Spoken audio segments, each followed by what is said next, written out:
Oklahoma State plays Baylor Saturday. This is going to be a great game. I have no doubt it's going to be a great game. It's a 3:30 kickoff on Fox, so it's like big 3:30 kickoff, big mid-afternoon kickoff. This is a Big 12 championship game rematch, and I apologize that we're not going to be there. I really do.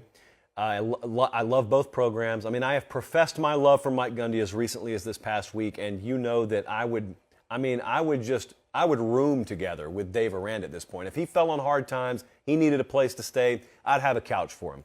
I'd take the couch, he could take the bedroom. That'd be fine. I think that this is going to be a phenomenal game. Two of the best programs in the Big 12, two of the most underrated programs in America. I want to do two things here. The first thing I want you to do is remember how this thing ended in the Big 12 championship game last year. It was one of the great moments of the season to me. I mean, you've got a goal line situation, and Oklahoma State runs for the corner pylon. I can't remember which player it was, and Baylor gets the stop. Zeros on the clock. They win the Big 12 championship that way. I was at the SEC championship game.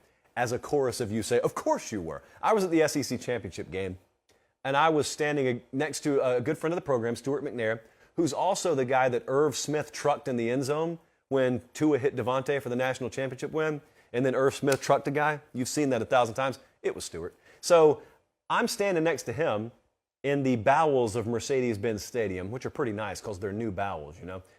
And, man, I remember the reaction. I mean, I yelled at the TV. And you got probably the most raw, guttural bit of emotion from me that day.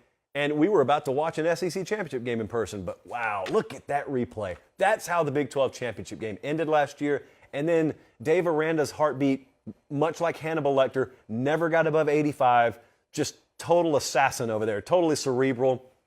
But that is college football. That was great. So this is a rematch of that game. The next thing I want you to do is take a look at these odds that Jesse and Colin have. The current up-to-date, as of this moment, Big 12 championship odds. And these, it's a doozy to look at.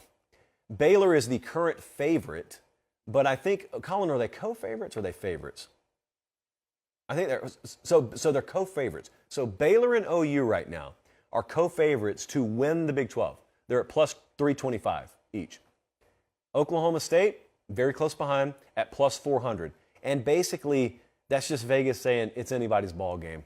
When the favorites are plus 325, it's anybody's ball game. To give you a comparison, Ohio State is like minus several hundred to win the Big Ten. So there's a very big favorite some places, and there's not one right now here. But these are two of them. Oklahoma State is rested.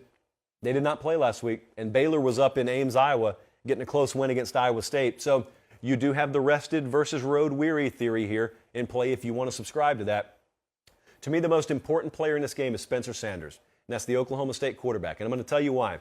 Since the start of the 2021 season, against teams not named Baylor, he has a 29-6 touchdown to interception ratio. That's really good, isn't it? Yes, it is, children. And then Baylor walks in the door, and his touchdown to INT ratio against Baylor is 1-7. He had 3 picks in the regular season game last year and had 4 more of them in the Big 12 championship game. Something tells me if you cut back on that, you give yourself a really good chance to win. And you're not getting that kind of analysis anywhere else. Only here can we tell you that turning the ball over is not conducive to winning football games. Blake Shapen, quarterback there for Baylor. Plenty good enough. Here's another piece of breaking news that you're not getting anywhere else.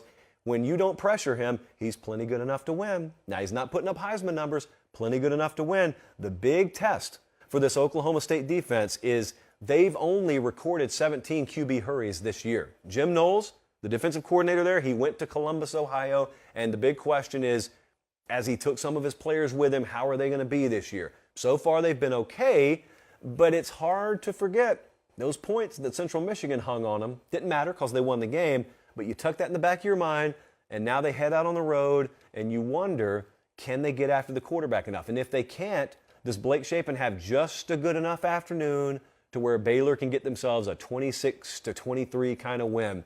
Which brings me to my next point, and that is the line on this game, and it is what the model thinks about this game. The line is basically home field. It's Baylor minus 2.5, and you could argue maybe a half point here and there. Baylor minus 2.5 is your line right now. The model is much more extended. It has a decided lean on this game, and it is Baylor -6. So the model is big on the Bears here. And I have no reason not to ride with it. And I'll apologize to Mike Gundy if I'm wrong, but we are going to take Baylor to win the game, and we're going to take Baylor to cover the game, because at the end of the day, I do not think they're going to be able to get after the quarterback enough. You're not in a hostile environment if you're Baylor, and even if they are, they took care of business last week. I think Baylor's going to win this game, and I think they're going to cover. I think it could very well be a preview of yet another rematch later on this year.